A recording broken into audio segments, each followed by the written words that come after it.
Curelle is an example of the wonderful things that are happening in Baltimore City Public Schools and how involved parents help promote their children and make sure that they have every opportunity possible to further their ambition and goals. So Curelle, tell them the story about your first day 50 years ago. My name is Ruby Bridges. I am 6 years old. When I was 5 years old, I took a test. I was one of just a few black children to pass this test, and I was chosen to attend a whites-only school named William France. They said I had the right to go to the closest school to my house. They said going to this new school would help me, my brothers, my sisters, and other black children in the future. On November 24th, 1960, I was getting ready for school. Somebody knocked on the door.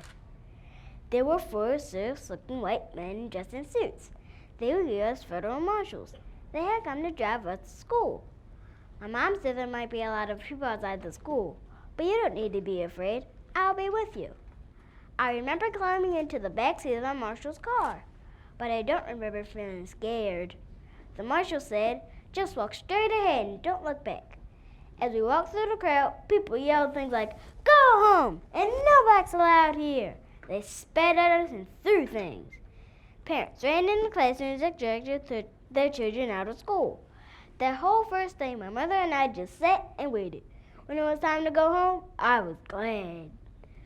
On the second day, I met my new teacher, Mrs. Henry. We went to an empty classroom to have a seat. There were rows of desks, but no children.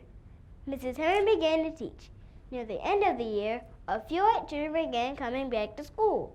I was the first African-American child to desegregate an elementary school.